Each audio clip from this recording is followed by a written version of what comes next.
ini. Kita mau mulai ibadah kita pada malam hari ini. Kita mau satukan hati kita mau angkat pujian dengan apa akan ku balas.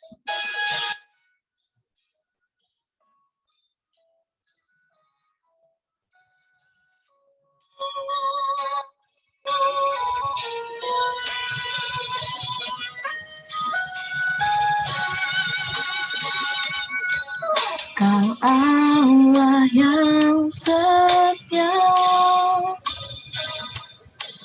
Bapa yang mulia, kasih-Mu besar Tuhan. Kau pulihkan hidupku, Kaulah harapanku, hidupku dalam-Mu.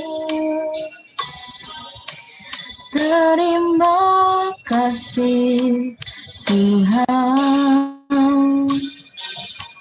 Kau selamatkan hidupku.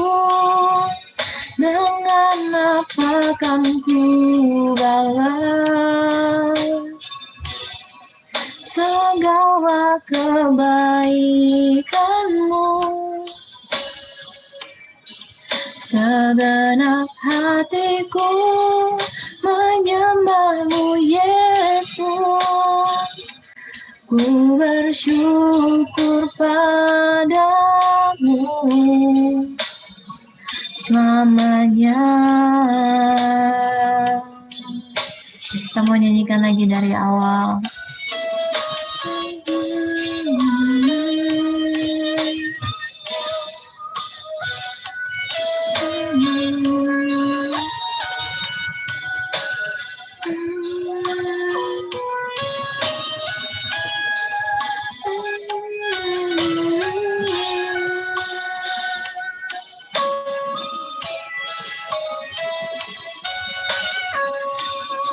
Kau katakan Kau Allah yang setia,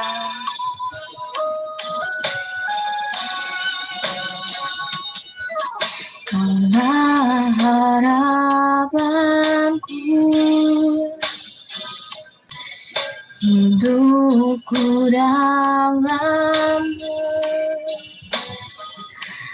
Terima kasih Tuhan, Kau selamatkan hidupku. Dengan apa kan ku balas segala kebaikan-Mu? Segenap hatiku menyembah-Mu, Yesus. Ku bersyukur padamu. Dengan apa kan ku balas segala kebaikan-Mu? Segenap hatiku menyembah-Mu, Yesus. Ku bersyukur padamu selamanya.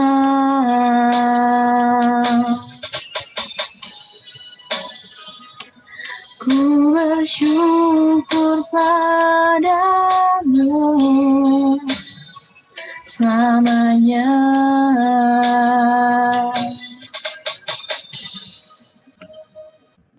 Kita mau bersatu dalam doa. Bapa yang baik, terima kasih Tuhan kalau Kau boleh berikan kami kesempatan lagi Tuhan untuk berkumpul di ibadah online kali ini. Sebentar Tuhan, kami mau memuji memuliakan nama-Mu. Kiranya Kau memberikan kami roh sukacita Tuhan, biar kami bisa terus bersukacita dalam memuji memuliakan nama-Mu Tuhan. Kalau nanti juga Tuhan kami mau mendengarkan sebagian dari firman-Mu, kiranya Kau mau berkati Tuhan, Kau mau urapi hamba-Mu yang telah Engkau persiapkan untuk menyampaikan benih firman-Mu. Terima kasih Tuhan Yesus, kami serahkan ibadah online muda pada malam hari ini. hanya ke dalam tangan Tuhan Yesus Kristus. Haleluya, amin. Shalom anak-anak muda. Kita ketemu lagi di Badanan kali ini. Masih semangat ya, walaupun udah malam, udah capek. Kita mau mulai ibadah kita pada malam hari ini. Kita mau angkat pujian lebih dari pemenang. Oke, sebentar ya.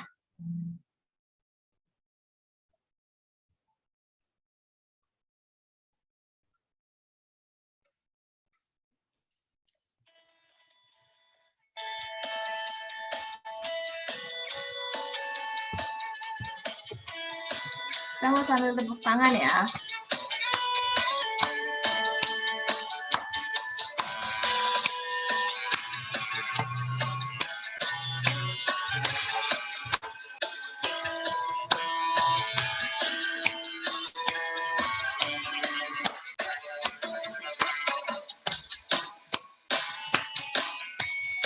Kita mau katakan lebih dari pemenang. Lebih dari pemenang dalam segala perkara. Iblis telah dikalahkan oleh kuasa darahnya.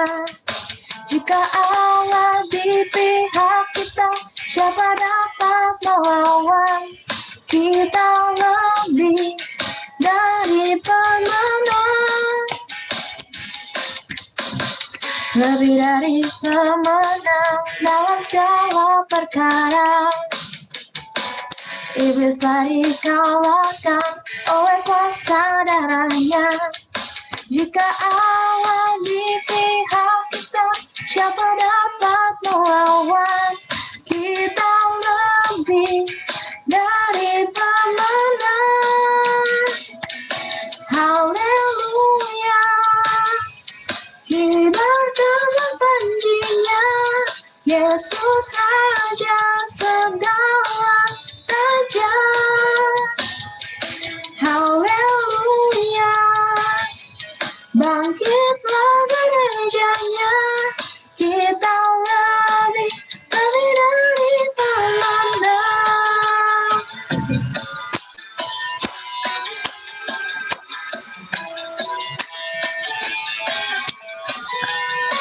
Saya mau katakan lagi lebih dari pemenang. Lebih dari pemenang dalam segala perkara.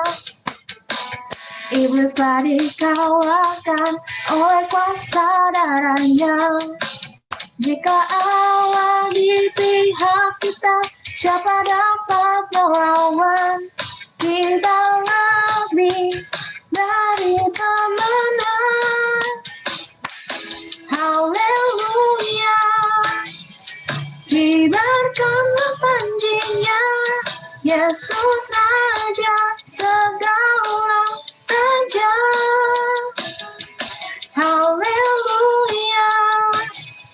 Bangkitlah gerejanya, kita lebih dari pemenang.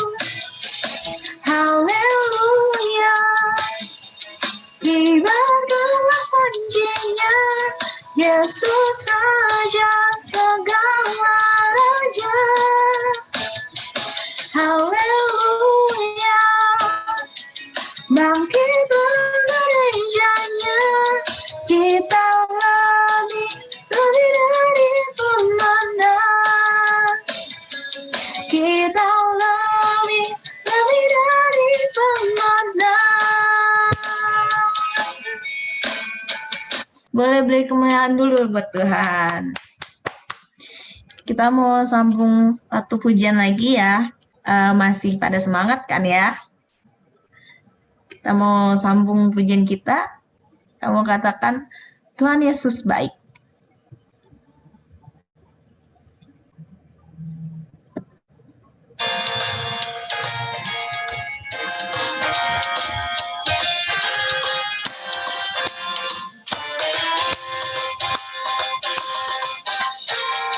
Tiada berkesudahan kasih setiamu Tuhan, selalu baru rahmat-Mu bagiku.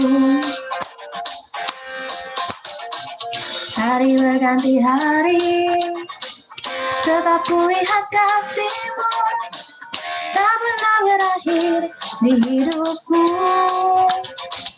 Tuhan Yesus baik, sungguh amat baik, untuk selama-lamanya. Tuhan Yesus baik, Tuhan Yesus baik, sungguh amat baik, untuk selama-lamanya. Tuhan Yesus baik.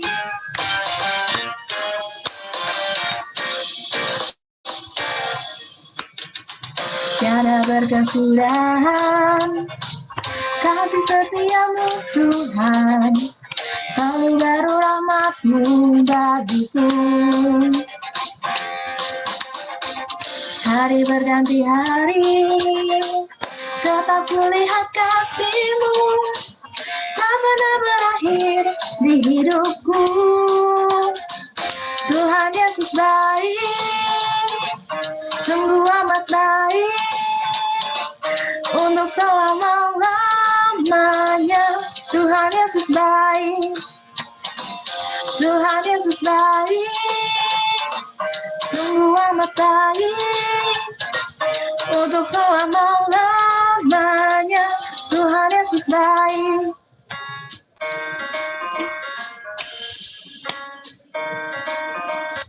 Oke, kita mau beri mulai lagi buat Tuhan. Aku mau buka ruang kesaksian. Mungkin ada teman-teman yang mengalami cinta kasih Tuhan selama 1 minggu ini. Boleh di-sharing ke kita. Ada?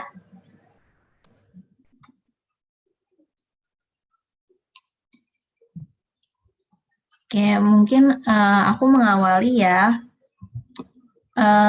Aku kuliah semester 5 tahun ini. Dan di semester ini tuh di kampus aku ada perubahan kurikulum.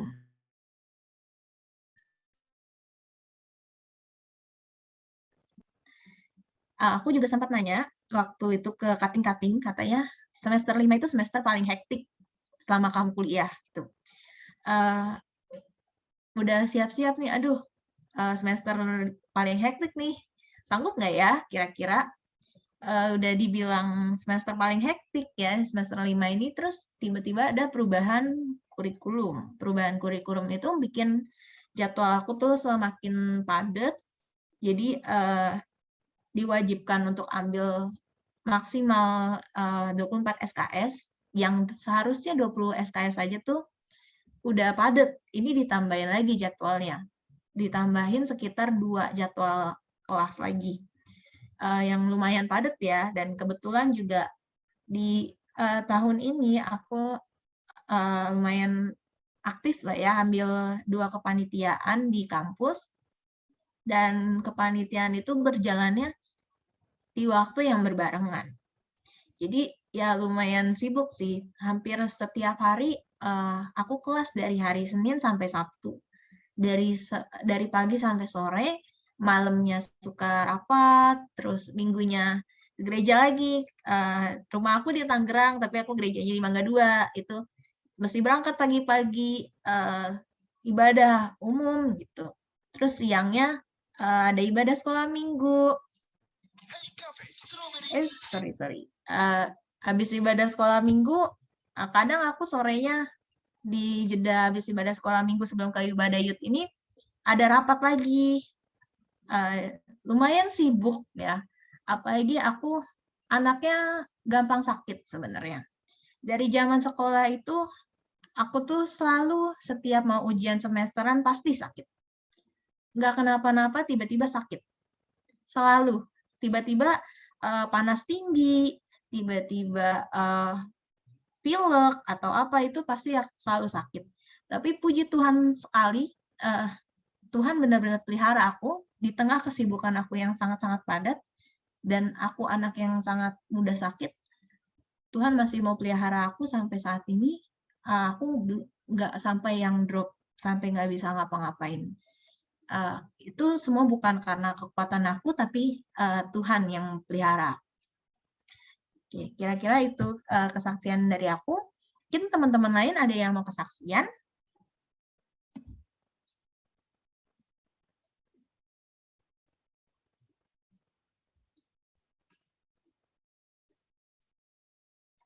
Oke, mungkin kalau nggak ada, kita mau lebih banyak dengarkan firman Tuhan. Aku mau ajak teman-teman semua untuk siapkan hati kita, untuk satukan hati kita. Kita mau angkat pujian dengan aku bersyukur Bapa.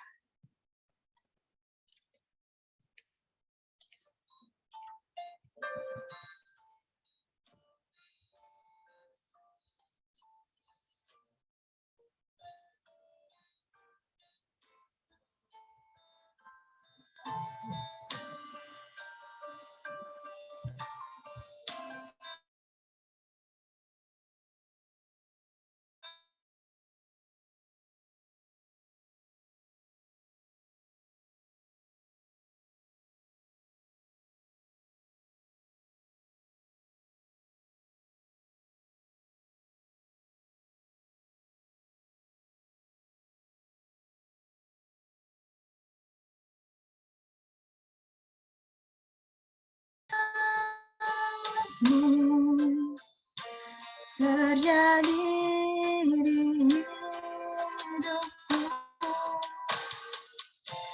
Bapa yang mengerti segala yang ku perlu. Kasih-Mu sempurna, nyata dalam hidupku. Ku bersyukur Bapa, ku bersyukur Tuhan, buat kasih setia-Mu di dalam hidupku. Ku bersyukur, ku bersyukur Bapa, ku bersyukur Tuhan, buat kasih di dalam hidupku. Ku bersyukur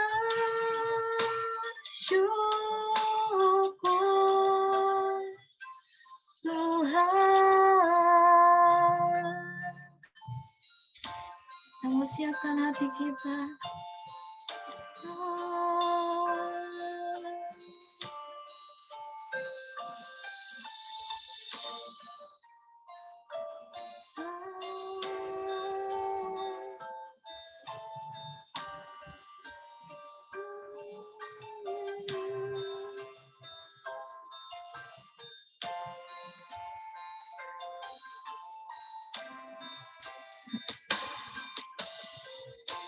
Banyak yang Kau perbuat di dalam hidupku. Rancangan indah-Mu terjadi di hidupku. Bapa yang mengerti segala yang ku perlu. Kasih-Mu sempurna, nyata dalam hidupku. Ku bersyukur Bapa, ku bersyukur Tuhan, buat kasih setiamu di dalam hidupku. Ku bersyukur, ku bersyukur Bapa, ku bersyukur Tuhan, buat kasih setiamu di dalam hidupku. Ku bersyukur, bersyukur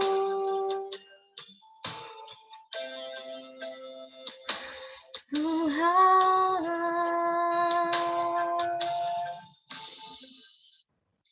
Mari kita bersatu dalam doa.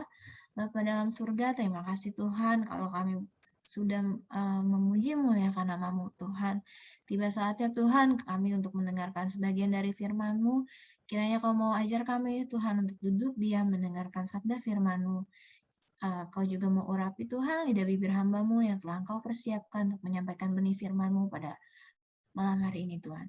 Terima kasih Tuhan Yesus, kami siap untuk mendengarkan sabda firman-Mu. Haleluya, amin.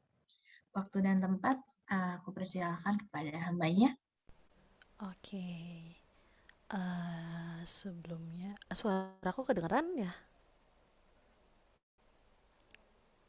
Suaraku kedengeran ya? Oke, kalau gitu sebelumnya makasih untuk waktunya Bapak, teman-teman semuanya, dan khususnya untuk Om Edi yang udah mempercayakan aku untuk bisa sharing di tempat di Zoom Youth GPIA. Haleluya. Sebelumnya aku mau perkenalkan diri aku dulu, karena kata pepatah, tak kenal maka tak sayang.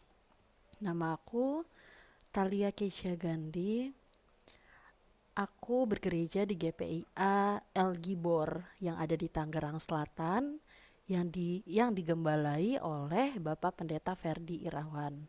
Nah, kebetulan Om Edi itu adalah satu kuliah S1 sama aku, dan satu kuliah S2 juga, satu univ, satu kuliah, satu angkatan S2 bareng sama gembala aku.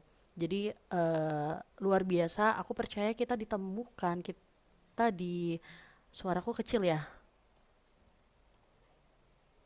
Oke, sorry. Suaraku kecil atau bisa kedengeran? Terdengar kok. Terdengar kok. Oke, kedengeran. Kedengeran ya. Aku percaya kita bisa dipertemukan walaupun via Zoom, itu semua karena kebaikan Tuhan, itu semua karena rencana Tuhan yang luar biasa dalam hidup kita. Dan thank you juga untuk semua teman-teman yang mau mendengarkan sharing aku pada malam hari ini. Dan aku cuma minta waktu teman-teman gak lama, cuma sebentar, tolong kita fokuskan diri kita, fokuskan hati, pikiran kita untuk kita mendengarkan sharing firman Tuhan, untuk kita bisa sama-sama nanti saling komunikasi dari firman Tuhan ini. Entah itu kalian mau bertanya, atau nanti ada yang memberikan pendapat atau saran, boleh banget, aku terima. Oke, boleh dibantu PowerPoint aku, bisa ditampilin.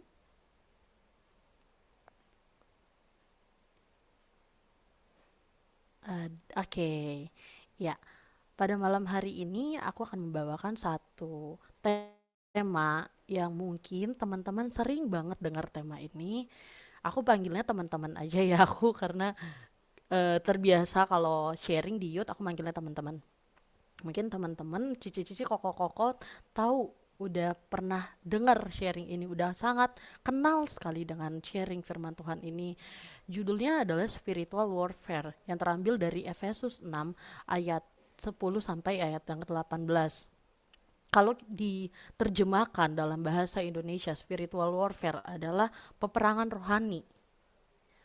Di dalam Alkitab pun peperangan rohani, yang artinya dalam suatu peperangan pasti kita memerlukan semua perlengkapan perang. Tapi konteks di dalam Alkitab ini adalah bukan perang secara fisik, tapi perang secara rohani. Nah, apa sih peperangan rohani itu, dan apa sih perlengkapan rohani itu? Yuk kita sama-sama buka Alkitab kita di dalam Efesus 6 ayat 10 sampai 18. PowerPoint-nya boleh di next. Oke, Efesus 6 ayat 10 sampai dengan ke-18 saya akan membacakan. Beginilah firman Tuhan ayat yang ke-10. Akhirnya, hendaklah kamu kuat di dalam Tuhan, di dalam kekuatan kuasa-Nya. Kenakanlah seluruh perlengkapan senjata Allah, supaya kamu dapat bertahan melawan tipu muslihat iblis. Karena perjuangan kita bukan melawan darah dan daging, tetapi melawan pemerintah-pemerintah, melawan penguasa-penguasa, melawan penghulu-penghulu dunia yang gelap ini, melawan roh-roh jahat di udara. Sebab itu, ambillah seluruh perlengkapan senjata Allah, supaya kamu dapat mengadakan perlawanan pada hari yang jahat itu, dan tetap berdiri sesudah kamu menyelesaikan segala sesuatu. Jadi, berdirilah tegap, berikat pinggangkan kebenaran, dan berbaju ziarahkan keadilan. Kakimu berkasut kerelaan untuk memberitakan Injil damai sejahtera. Dalam segala keadaan, pergunakanlah perisai iman, sebab dengan perisai itu kamu akan dapat memadamkan semua panah api dari si jahat. Dan terimalah ketopong keselamatan dan pedang roh, yaitu firman Allah. Dalam segala doa dan permohonan, berdoalah setiap waktu di dalam roh dan berjaga-jagalah di dalam doamu itu dengan permohonan yang tak putus-putusnya untuk segala orang kudus. Oke, lanjut. Oke, PowerPoint-nya bisa dilanjut ya. Latar belakang dari kitab Efesus ini akan sama-sama kita belajar. Surat Efesus ditulis oleh Paulus ketika dia sedang dalam penjara. Ditulis di akhir musim panas tahun 58 Masehi. Nah, ada 3 pembagian amanat yang tercatat dalam surat Efesus 6 ini. Dalam surat Efesus pasal 6 ini. Di ayat 10 sampai ayat yang ke-13, amanat yang pertama adalah nasihat bagi kita untuk kita percaya, untuk kita kuat di dalam Tuhan. Di ayat 14 sampai ayat yang ke-17 menjelaskan tentang perlengkapan senjata Allah supaya setiap orang yang percaya dapat berdiri tegap dalam peperangan melawan iblis. Sedangkan di ayat yang ke-18 sampai yang ke-20 membahas tentang betapa pentingnya berjaga-jaga di dalam doa. Di ayat yang ke-18 sampai 20 kalau kita baca itu betapa pentingnya berjaga-jaga di dalam doa. Kita lanjut PowerPoint-nya. Di slide yang selanjutnya, ini saya akan membahas step by step.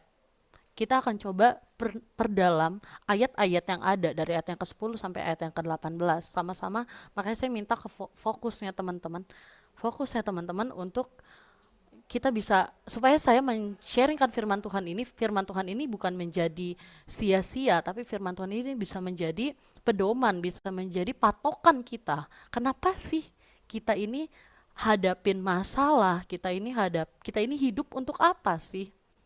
Nah, di ayat yang ke-10, kata pertama adalah akhirnya. PowerPoint-nya bisa sebelumnya? Ya, oke. Ayat yang ke-10 adalah kata pertama adalah akhirnya. Akhirnya di sini bukan berarti pada sampai akhir, bukan berarti terakhir. Yang paling akhir, bukan. Tapi kata akhirnya adalah selanjutnya. Untuk masa depan, arti dari kata akhirnya di ayat ini kalau kita perdalam sama-sama. Kenapa Paulus menggunakan kata akhirnya? Bukan berarti pada akhirnya, melainkan sesuatu yang baru, yang harus dimulai, yang baru mau dimulai oleh orang-orang kudus di Efesus pada saat itu. Kalau kita baca dari ayat 1 sampai dari pasal 1 sampai pasal yang ke-5, itu tidak lain dan tidak bukan mencakup di dalam satu perikop yang kita ambil satu kesimpulannya, berbicara tentang iman. Berbicara tentang iman. Nah, di pasal 6 ayat yang ke-10 sampai yang ke-18 ini, di awal ayat yang ke-10 Paulus bilang akhirnya, karena sesudah ia memberitakan, menjelaskan, dan mendoakan jemaat di Efesus pada saat itu, Paulus nggak lupa untuk tetap meneguhkan mereka. Makanya kata Alkitab akhirnya, hendaklah kamu kuat di dalam Tuhan, di dalam kekuatan kuasa-Nya. Setelah saya renungkan kuat di dalam Tuhan, dalam kekuatan kuasanya. Apa sih itu? Kalau teman-teman baca dengan seksama ayat ini dari pasal 1 sampai 5, Paulus berbicara tentang iman yang tadi saya bilang. Paulus berbicara tentang iman kepada Kristus. Paulus memberitakan tentang keselamatan, tentang penebusan dosa, tentang kasih karunia. Semua itu nggak terlepas dari iman manusia. Jadi di ayat 6 ini lebih ditekankan lagi, kita harus menguatkan iman kita kepada Kristus. Di ayat 10, kuat di dalam Tuhan dan kuat di dalam kuasanya. Artinya kalau Tuhan bilang kuat di dalam Tuhan, kalau kuat di dalam Tuhan artinya kita nggak boleh takut dong. Karena orang yang nggak kuat adalah orang yang penakut. Orang yang nggak kuat adalah orang yang pecundang. Tapi di sini kita diajarkan kita nggak boleh takut. Di sini konteksnya bukan takut dalam kegelapan, tapi nggak boleh takut untuk berperang. Jadi kalau kita tarik kesimpulan dari ayat ini, artinya gini, mulai sekarang, sampai seterusnya, selanjutnya, kamu gak boleh takut. Bukan takut melawan kegelapan, tapi kamu gak boleh takut untuk berperang. Karena kamu udah punya iman, yang dijelaskan di ayat 1 sampai ayat 5. Karena kamu udah punya iman, jadi kamu gak boleh takut. Nah, selanjutnya, kita berperang melawan siapa? Nanti sama-sama kita akan bahas di ayat yang ke-12. Di ayat yang ke-11, Tuhan bilang seluruh perlengkapan Allah. Seluruh perlengkapan Allah. Gak bisa setengah-setengah atau satu-satu. Gak boleh. Satu hal yang perlu kita ketahuin. Saat kita berperang, ada satu bagian tubuh kita yang gak diproteksi oleh perlengkapan perang. Apa itu? Punggung kita, belakang punggung kita. Itu gak diproteksi oleh perlengkapan perang. Artinya apa? Saat kita berperang, kita nggak boleh membelakangi Tuhan. Karena yang Tuhan mau, Tuhan tuh ditaruh di depan kita. Tuhan nggak mau mentang-mentang punggung kamu nggak dilindungi, terus kamu mau taruh saya di belakang punggung kamu. Tuhan tuh nggak mau yang kayak gitu. Yang Tuhan mau, kalau kamu berperang, kamu taruh aku di depan kamu. Karena kalau misalnya kita taruh Tuhan di belakang, yang mau ngelindungin kita di depan kita, yang mau jadi temboknya kita itu siapa? Makanya kata Tuhan, taruhlah Tuhan di depan hidup kita. Sama halnya dengan seperti ini. Saat kita sedang menghadapi masalah, kita nggak bisa menghadap ke belakang. Berperang itu kan muka dengan muka, face to face kan kalau berperang. Berarti ada masalah ya kita hadapin dong. Masih di slide itu. Ada masalah ya kita hadapin dong. Jangan kita lari dari masalah. Kalau kita lari dari masalah, kita bunuh diri. Kita lagi berperang, kita lari. Ya kita bunuh diri dong. Mati kita ditembak si lawan. Mati kita ditembak iblis. Kalau kita ada masalah, anak muda lari. Nah makanya gak sedikit anak muda yang sedang menghadapi masalah, mereka lari dari Tuhan, lari dari kenyataan, bahkan menyalurkan ke hal-hal yang salah. Akhirnya apa? Mereka jatuh ke dalam dosa. Karena apa? Karena mereka tidak menempatkan Tuhan di depan hidup mereka. Mereka menempatkan Tuhan di belakang. Makanya banyak anak muda yang jatuh dalam peperangan hidupnya. Gak sedikit anak muda yang jatuh dalam seks bebas. Gak sedikit anak muda yang jatuh dalam dunia luar, gak sedikit anak muda yang jatuh dalam narkoba, bahkan itu pelayan Tuhan. Karena tujuan hidup mereka tidak menempatkan Tuhan dalam hidup mereka, hanya fokus untuk mau berperang, tapi tidak punya senjata, tapi tidak menempatkan Tuhan di depan hidup mereka. Semua badan kita kan udah dilengkapin oleh senjata kecuali satu punggung kita, karena Tuhan gak mau kan kita taruh Tuhan di belakang kita. Makanya mulai sekarang anak muda, ajar dirimu, latih dirimu untuk tetap taruh Tuhan di depan hidup mereka, di depan hidup kita. Apapun yang kita mau lakukan, entah itu kita dalam masalah atau apapun itu, entah kita mungkin dalam keadaan biasa-biasa saja, tetap taruh Tuhan di depan hidup mereka. Jangan sok mau mengandalkan kekuatan, jangan sok mau berjalan sendiri, karena kita nggak bisa apa-apa tanpa Tuhan. Selanjutnya supaya di ayat yang masih ayat yang ke-11, supaya kamu dapat bertahan melawan tipu muslihat iblis. Jadi Paulus suruh jemaat di Efesus untuk menguatkan iman agar tidak goyah melawan tipu muslihat iblis. Tipu muslihat iblis adalah untuk menjebak dan menjerumuskan orang percaya, memanipulasi keputusan dan kehidupan kita. Iblis bukan entitas yang maha tahu, tapi dia tahu. Dia punya jutaan cara untuk menipu kita. Bahkan dia juga tahu isi hati kita. Dia bisa menguasai hati kita. Sangat bisa. Kenapa? Karena kita yang kasih izin. Apa yang harus kita lakukan untuk melawan tipu muslihat iblis? Paulus menjawab dan bahkan menjelaskan, kenakan seluruh perlengkapan senjata Allah. Nah, di ayat yang ke-12, di ayat yang ke-12 di ayat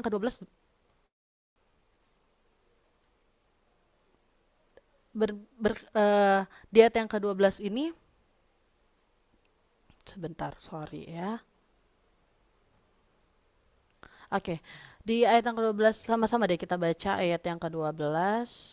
Ayat yang ke-12 ini Efesus 6 ayat yang ke-12. Oke, yang pertama tadi. Ya, ayat yang ke-12. Karena perjuangan kita bukan melawan darah dan daging, tetapi melawan pemerintah-pemerintah, melawan penguasa-penguasa, melawan penghulu-penghulu dunia yang gelap ini, dan melawan roh-roh jahat di udara.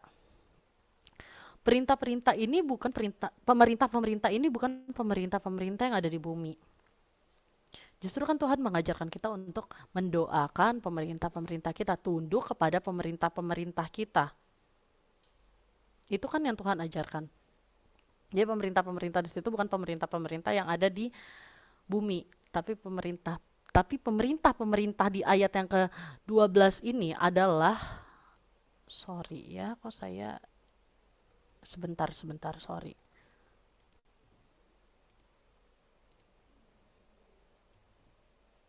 Sorry, ada sedikit trouble.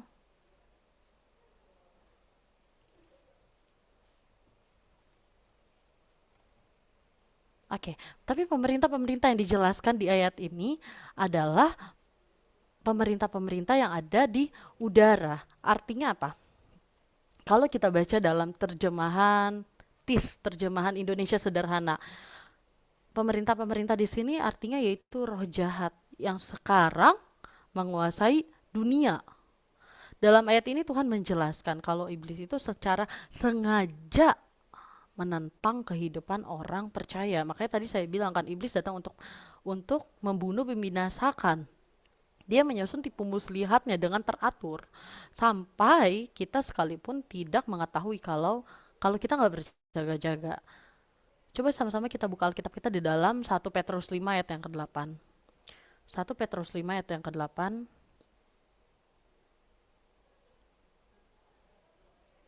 1 Petrus 5 ayat yang ke-8. Sadarlah dan berjaga-jaga.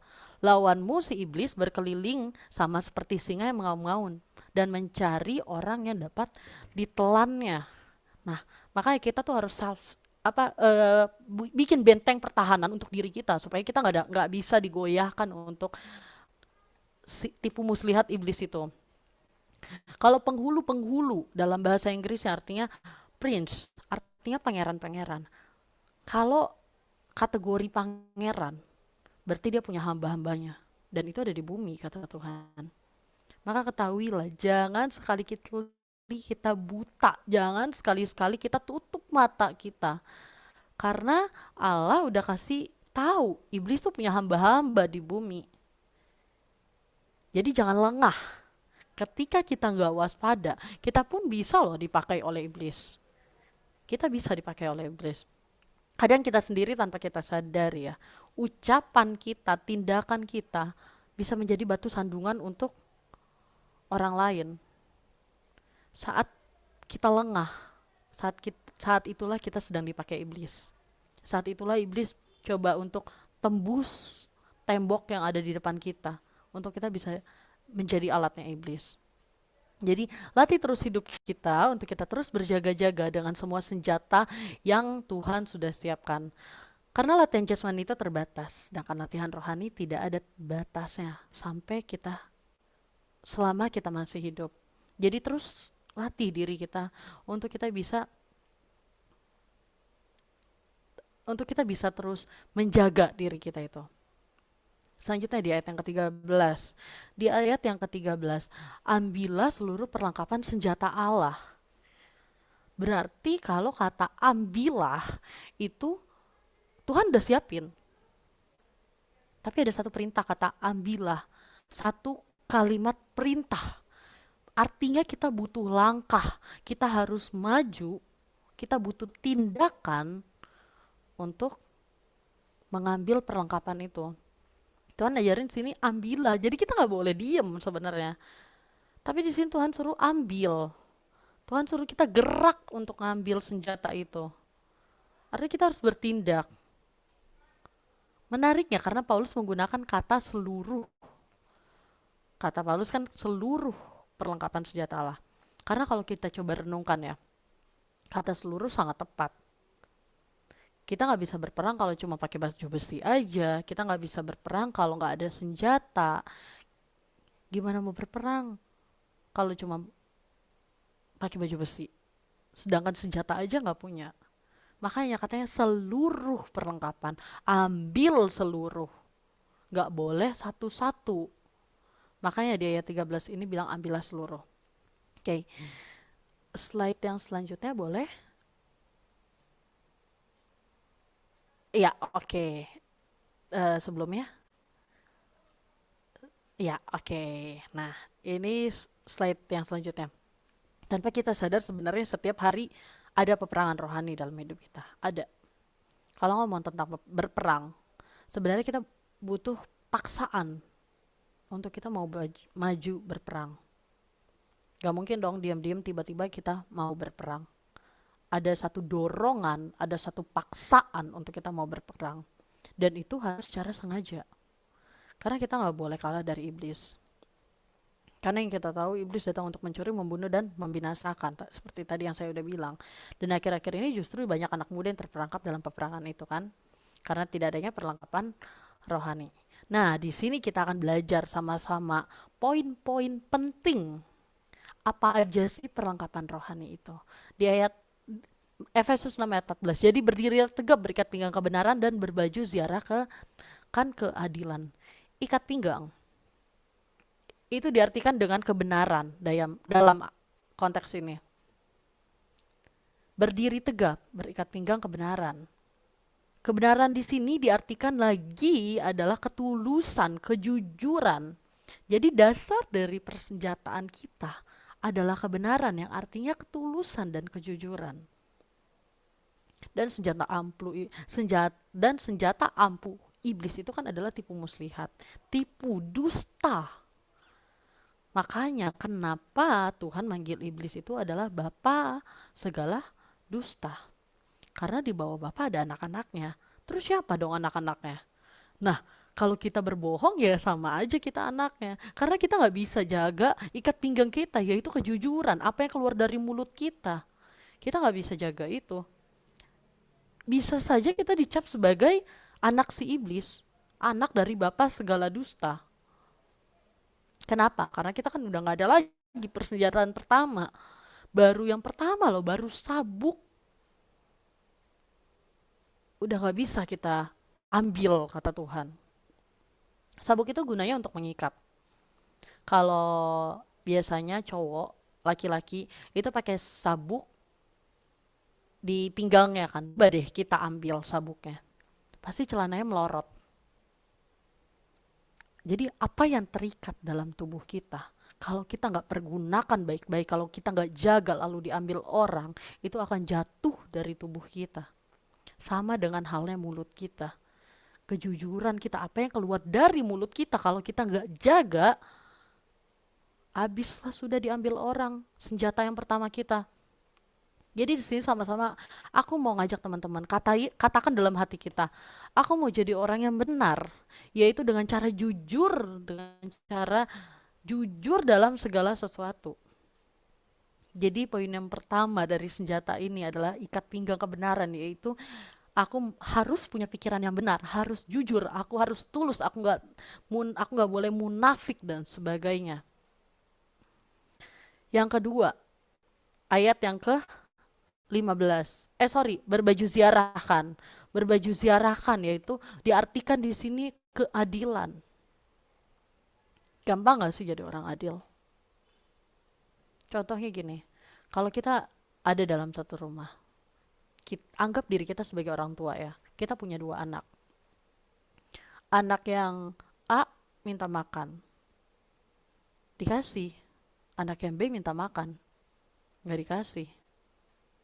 Pasti si B berpikir gini dong, kok orang tua aku nggak adil ya? Kenapa dia nggak bisa adil sama aku? Tapi di ayat ini kita diajarkan untuk sama-sama kita bisa adil. Itu hal kecil ya, untuk sama-sama kita bisa adil. Adil membagi waktu kita untuk orang tua, adil membagi waktu kita untuk Tuhan, adil membagi waktu kita untuk pasangan kita, adil membagi waktu kita untuk sekolah, untuk pendidikan kita, untuk pekerjaan kita. Gak bisa kita fokuskan diri kita hanya untuk kesenangan dunia kita, yaitu yang biasa sering dilakukan online, main game. Gak bisa kita memfokuskan diri kita hanya untuk bermain game aja. Tapi kita di sini diajarkan untuk adil.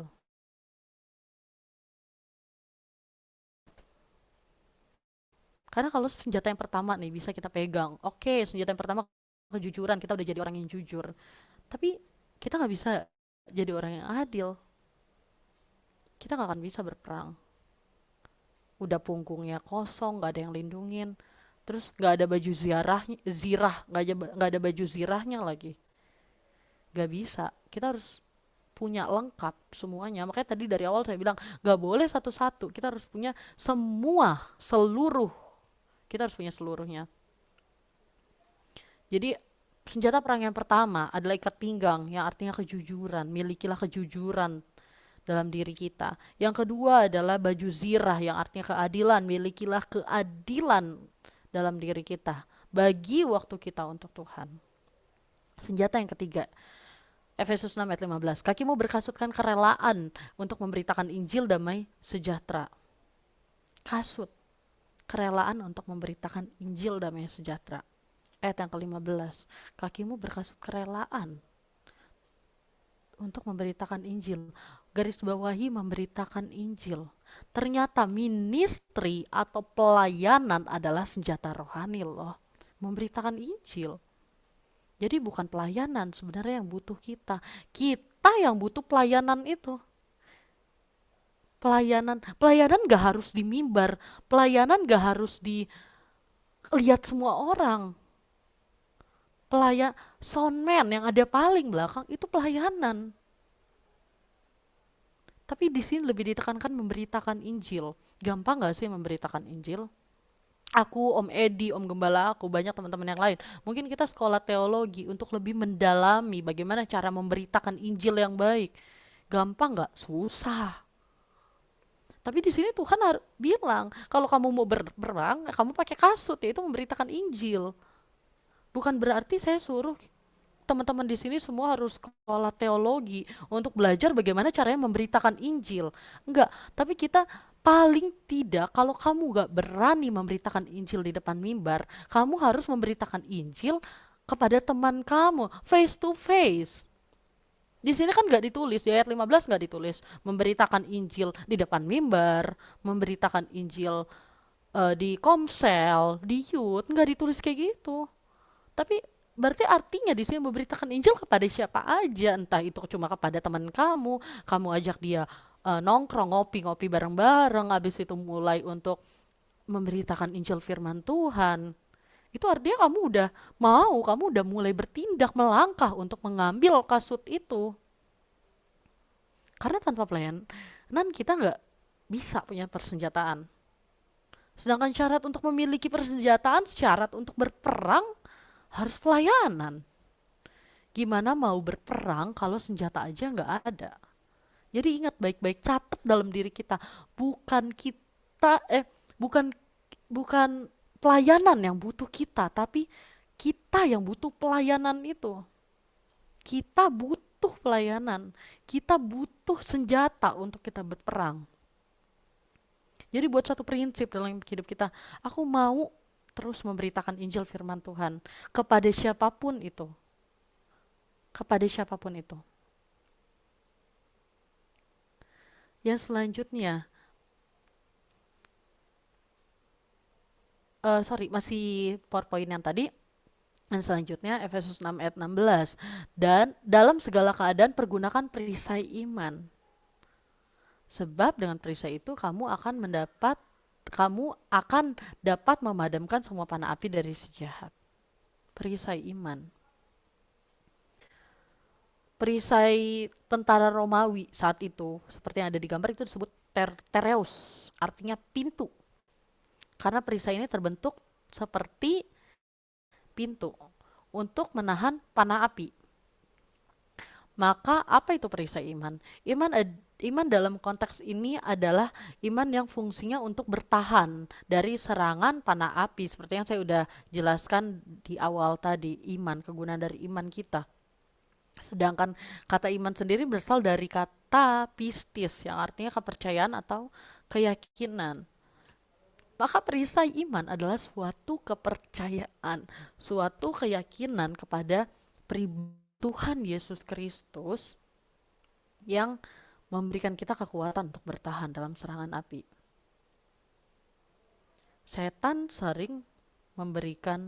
Iblis sering memberikan tuduhan-tuduhan palsu dan rasa bersalah yang palsu. Karena itu kita harus beriman kepada firman Tuhan.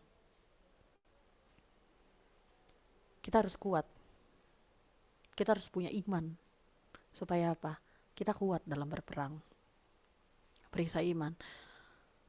Yang kelima, ketopong, helmet, atau biasa sebut dalam ayat ini ketopong artinya keselamatan. Dan terimalah ketopong keselamatan dan pedang roh, yaitu firman Allah. Ketopong keselamatan, kita harus terima itu. Jadi bukan cuma kita memberitakan Injil, tapi kita juga harus menerima Injil itu. Ketopong itu peralatan perang semacam helm yang fungsinya untuk melindungi kepala kita. Kebanyakan terbuat dari logam atau besi tembaga. Bagian dalamnya dilapisin dengan bulu. Ketopong sangat sukar ditembus oleh senjata. Susah banget ditembus oleh senjata. Makanya tentara Romawi pada saat itu memakai ketopong ini untuk melindungi kepala mereka supaya kepala mereka aman. Di dalam Efesus 6, ketopong itu dihubungkan dengan keselamatan. Kalau kita lihat di dalam 1 Tesalonika 5 ayat 8, keselamatan merupakan pengharapan. Di dalam 1 Tesalonika ayat 8, keselamatan itu merupakan suatu pengharapan. Konteks di sini adalah saat kita melawan iblis, kita harus memiliki pengharapan kepada Tuhan. Kita harus memiliki pengharapan kepada Tuhan. Jadi alat perang yang kelima adalah ketopong, yang artinya keselamatan. Dan poinnya adalah miliki pengharapan kepada Tuhan. Alat perang yang keenam adalah pedang roh. Pedang roh, yaitu firman Tuhan. Firman Tuhan memang bisa digunakan untuk bertahan di dalam Matius 4 ayat 1 sampai 11. Tetapi firman Tuhan juga bisa digunakan untuk menyerang. Misalnya memberitakan Injil, mengajarkan firman Tuhan kepada orang-orang yang belum percaya, dan sebagainya. Jadi di sini ada 6 jenis senjata yang Tuhan kasih untuk kita. Tinggal kita ambil. Yang seperti saya sudah jelaskan semua fungsi-fungsi senjata itu. Yaitu ikat pinggang, baju zirah, kasut, perisai, pedang roh. Ambil, jangan diam, ambil pedang itu. Gak gampang, tapi step by step pasti kita bisa. Satu persatu pasti kita bisa pegang, satu persatu pasti kita bisa ambil. Slide yang selanjutnya. Dan yang terakhir ini, bagaimana caranya kita menguatkan iman kita? Kita udah punya nih semua persenjataan Allah. Nah, gimana caranya kita untuk mendapat dan mempergunakan senjata hal itu? Halnya simple, tapi memang sulit. Kita sama-sama baca dalam ayat yang ke-18.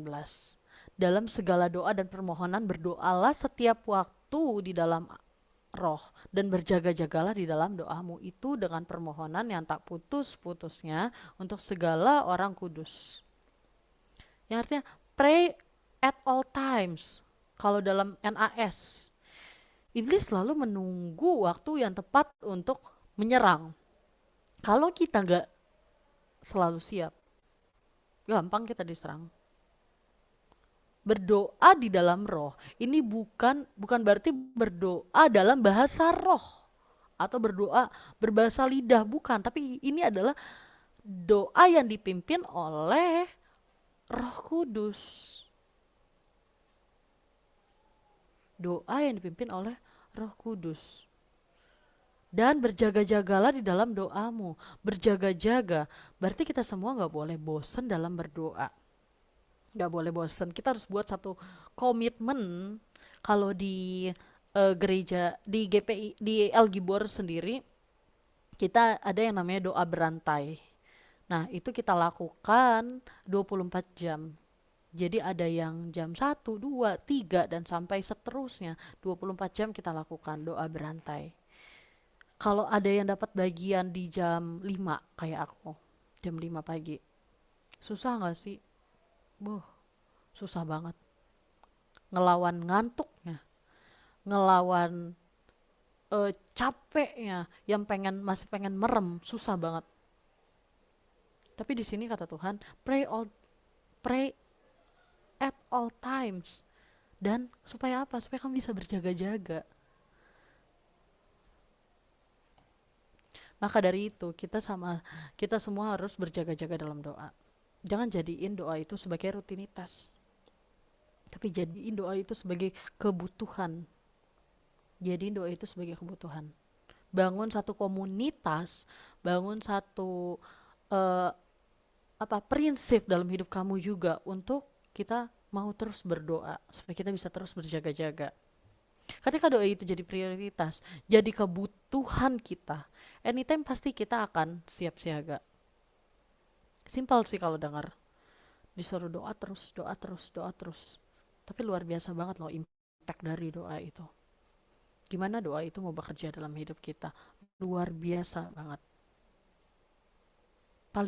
Menurut aku paling gampang dari semua senjata itu ya paling cuma doa. Selain dari Tuhan suruh ambil senjata, ya kamu juga harus disuruh doa di sini.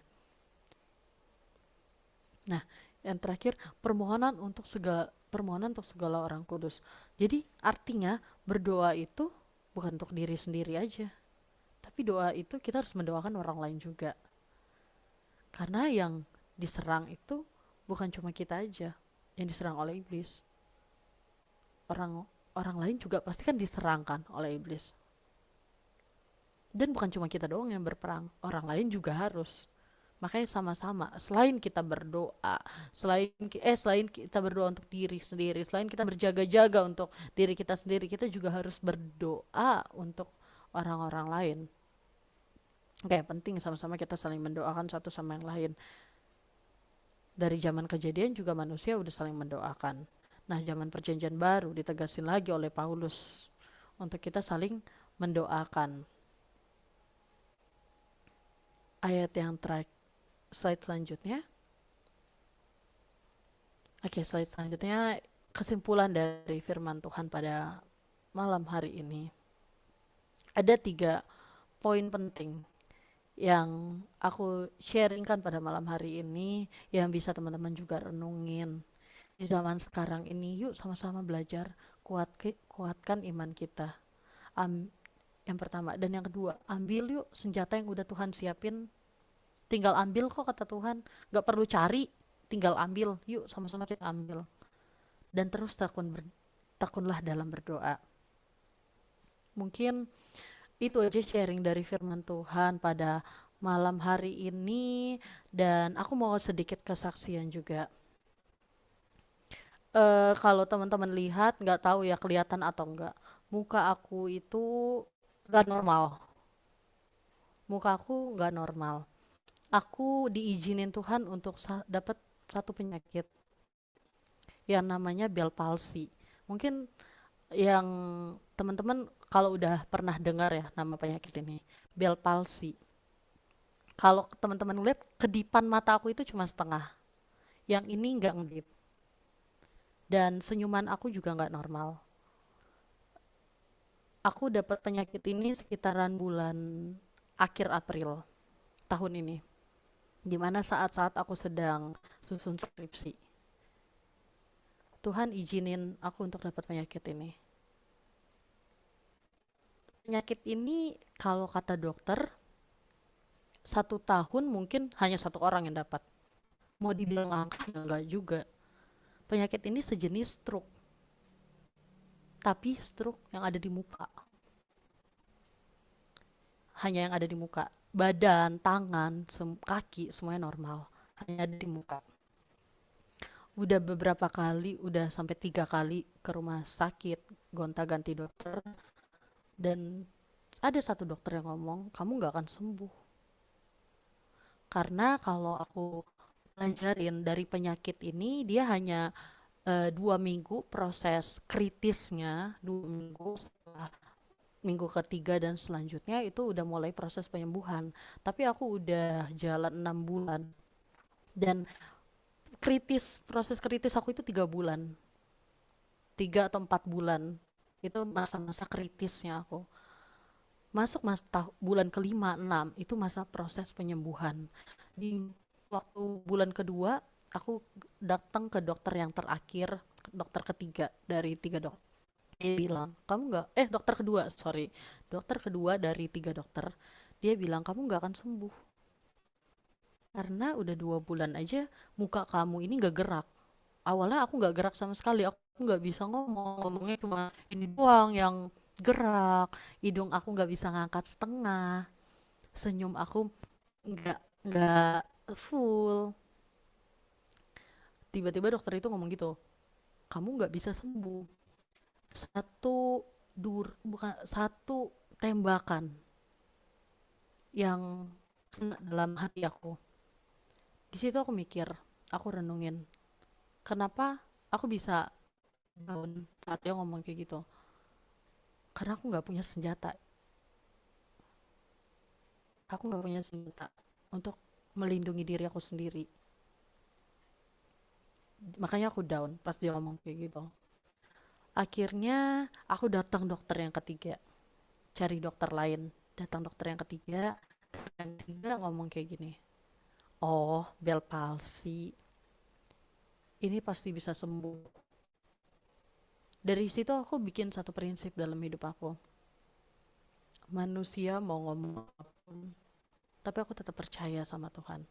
Dari situ aku mulai maju langkah aku untuk ambil semua senjata-senjata itu, untuk ambil semua senjata yang Tuhan udah siapin, supaya nanti kalau ada orang-orang yang ngomongnya, untuk cara berbicara mereka, omongan mereka yang mungkin bikin aku down, aku bisa kuat. Mau ada lawan yang nyerang aku bisa kuat dalam peperangan hidup aku. Sampai sempat mikir kayak gini, kenapa sih Tuhan ngasih penyakit kayak gini? Apa kurang Tuhan? Pelayanan, iya. Tuhan suruh aku kuliah di teologi, aku jalanin sampai selesai. Aku tinggalin kuliah akuntansi aku yang udah aku ambil, aku tinggalin di tengah jalan. Kok? Tapi kenapa Tuhan? Marah sama Tuhan? Enggak. Kesel sama Tuhan? Enggak. Cuma nanya, kenapa Tuhan? Dan Tuhan seiring berjalannya waktu sempat berpikir begini juga. Apa dengan muka aku kayak gini, nanti teman-teman aku mau ninggalin aku ya? Apa dengan penyakit aku, nanti orang-orang yang ada di sekitar aku mau ninggalin aku ya? Gak mau temenan sama aku karena muka aku kayak gini. Tapi Tuhan tahu dalam hati aku, kamu pasti sembuh, kata Tuhan. Dan dari situ aku percaya. Dan dari bulan kelima, aku mulai proses penyembuhan. Karena itu yang Tuhan taruh dalam hati aku, kamu pasti sembuh. Dan itu yang dokter juga bilang, kamu pasti sembuh. Dan aku nggak nyangka sama sekali kalau Tuhan boleh izinin aku dalam proses penyembuhan ini.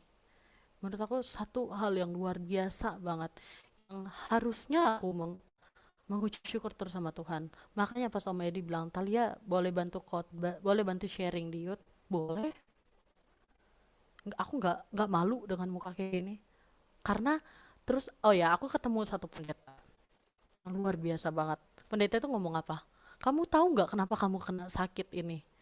Aku diem dong, aku diem. Terus abis itu pendeta ini bilang kayak gini, Tuhan mau pakai hidup kamu lewat penyakit kamu supaya penyakit ini bisa menjadi kesaksian untuk kamu nanti. Penyakit ini bisa menjadi kekuatan kamu nanti. Penyakit ini bisa membuat hidup kamu tuh sempurna, kata pendeta ini. Wow, dari situ aku langsung, wow, luar biasa banget ya Tuhan. Tuhan memakai kita, anak-anaknya, menggunakan cara yang berbeda-beda.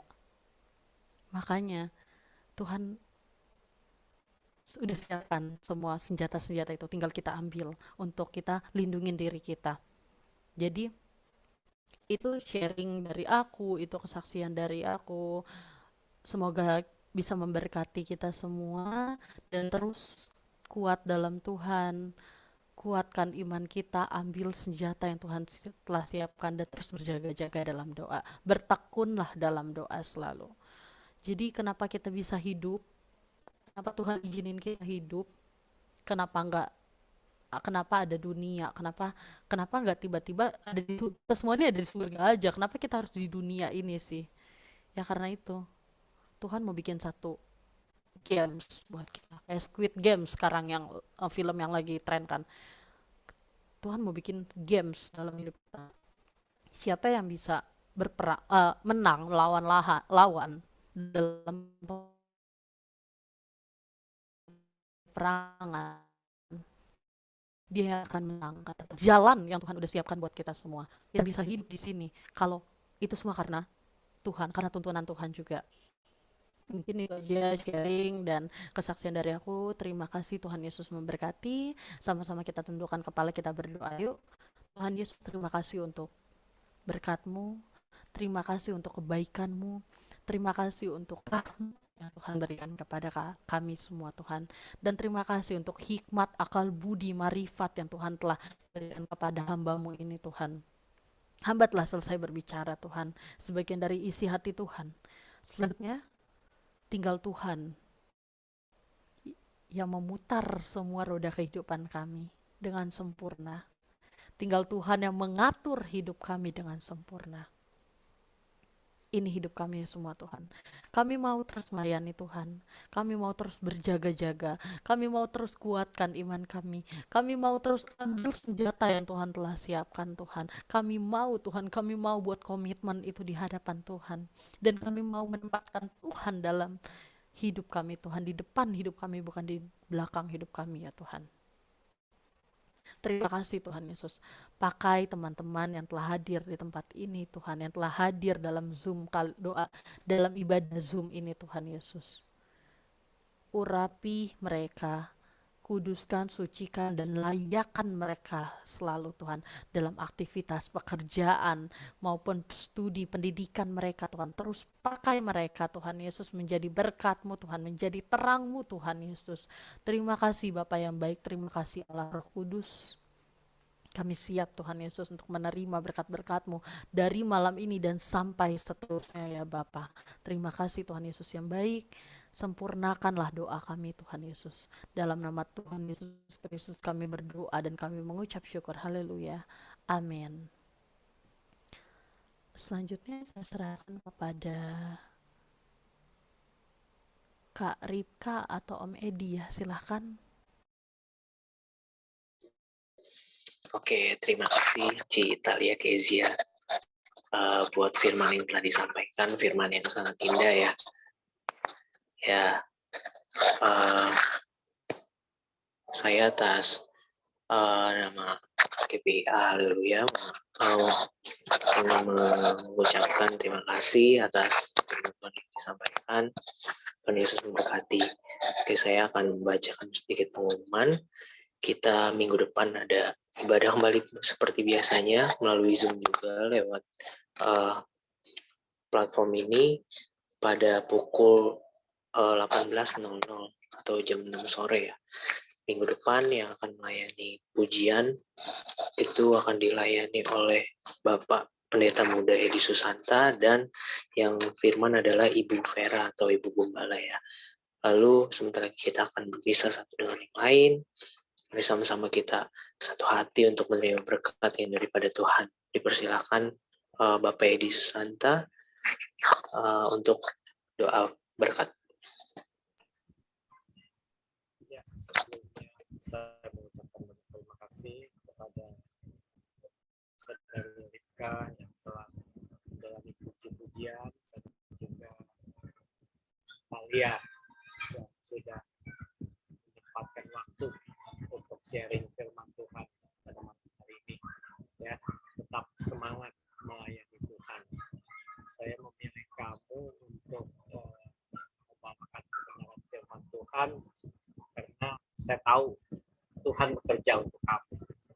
Ya, tahun 2017 pas awal kuliah di matrikulasi, saya melihat kamu, wah, begitu Tuhan pakai kamu luar biasa. Sampai saya perhatikan bahasa Yunani, bahasa Ibrani pun bagus. Ya, nanti bisa sharing juga untuk firman Tuhan di dalam bahasa Ibrani dan bahasa Yunani. Siap, Ya. siap Om. Oke, Tuhan Yesus memberkati. Tuhan Yesus Dan memberkati. kita sebagai anak-anak Tuhan tidak melihat sakit penyakit apa yang kita alami, tapi kita melihat kuasa Tuhan dan mujizat Tuhan Yesus yang luar biasa terhadap anak-anak Tuhan, ya, yang siap melayani akan kebenaran Tuhan, akan firman Tuhan. Ya, itu saja. Kita akan akhiri ibadah kita pada malam hari ini. Saya bersyukur dan berterima kasih juga kepada teman-teman semua, adik-adik semua, ya, untuk Nike juga sebagai moderator dari Zoom. Ya, Tuhan Yesus memberkati. Ya, kita akan akhiri ibadah kita pada malam hari ini. Kita akan angkat tangan kita arahkan hati dan pandangan kita tertuju kepada Tuhan kita Yesus Kristus. Tuhan memberkati engkau dan melindungi engkau. Tuhan menyinari engkau dengan wajahnya dan memberi engkau kasih karunia. Tuhan menghadapkan wajahnya kepadamu dan memberi engkau damai sejahtera. Kiranya pulanglah, kita berpisah satu dengan yang lain dari malam ini sampai kita ketemu kembali di dalam nama Tuhan Yesus. Haleluya. Amin. Terima kasih, Tuhan Yesus memberkati. Terima kasih semuanya, Thank you. Tuhan berkati. Terima kasih, Tuhan Yesus memberkati.